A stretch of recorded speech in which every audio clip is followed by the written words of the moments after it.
সবাই ফলো করবে, 1 মিলিয়ন পৌঁছাতে হবে। গল্প আড্ডা এগুলো তো চলতেই থাকবে। তো আমরা এখন চলে এসেছি খাওয়ার টেবিলে। খাওয়ার টেবিলে আমাদের প্রথমেই চলে এসছে ভাত। ভাতের সাথে কি কি আজকে মেনুতে আছে চলো তোমাদেরকে একটু দেখাই। আর এই যে এনারই হচ্ছে আজকে বার্থডে, স্বর্ণদীপের বার্থডে। আজকে মেনুতে ছিল সাদা ভাত, আলু ভাজা, পাবদা মাছ, অনেক কিছু আইটেম ছিল, মানে অনেক রকম খাবার দাবার ছিল।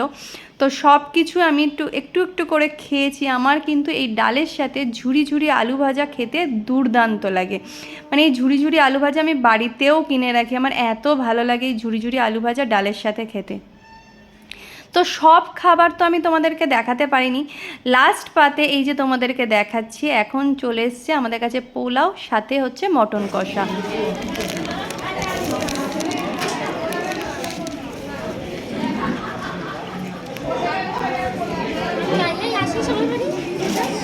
তুই বাড়ি চলে যাচ্ছি কেন? বসো, আসছে নিচ্ছে আসে, আমি চলে যাবো তো, 1 ঘন্টা পরে আমিও বেরিয়ে যাবো।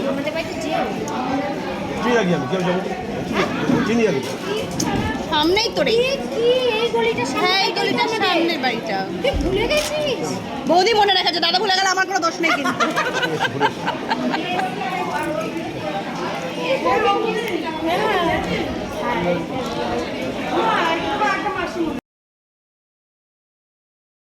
তো তোমাদের কার কার এরকম পোলাওয়ের সাথে মটন কষা খেতে কার কার ফেভারিট অবশ্যই আমাকে কিন্তু কমেন্টস করে জানিও। আর মটনটা দেখো একদম এত ভালো সিদ্ধ হয়েছিল, আর একদম নরম, ভীষণ ভালো হয়েছিল। প্রত্যেকটা রেসিপি, প্রত্যেকটা খাবার কিন্তু ভীষণ ভীষণ টেস্টি ছিল। তো চলো, আমাদের তো খাওয়া দাওয়া হয়ে গেছে, এবার নিচে যাই। নিচে গিয়ে আবার একটু গল্প সল্প সবার সাথে করে তারপরে বাড়ি ফিরবো। আর হ্যাঁ, এই দেখো শেষ পাতে আমার সব থেকে ফেভারিট সেটা এসে গেছে, সেটা হলো আইসক্রিম। এই আইসক্রিমটা যে আমার কি ভালো লাগে খেতে, তোমাদের কি বলবো আর কি, মানে ভীষণ ভালো লাগে। আমি সব জায়গায় বলি যে আইসক্রিমটা যদি মানে যাচাই হতো, মানে একটার জায়গায় যদি আরও একটা পাওয়া যেত কি ভালো লাগতো খেতে। তো আমার অলওয়েজ মানে কিছু খাই না খাই, আইসক্রিমটা তো খাই।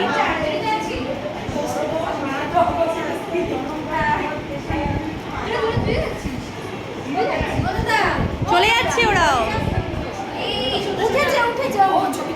না ব্লগ তুলছি, ব্লগ হচ্ছে। প্লিজ আমার ছোট মা চ্যানেলকে ফলো করবে, সবাই সাবস্ক্রাইব করবে, একদম প্লিজ সাবস্ক্রাইব, সবাই ফলো করবে, 1 মিলিয়ন পৌঁছাতে হবে।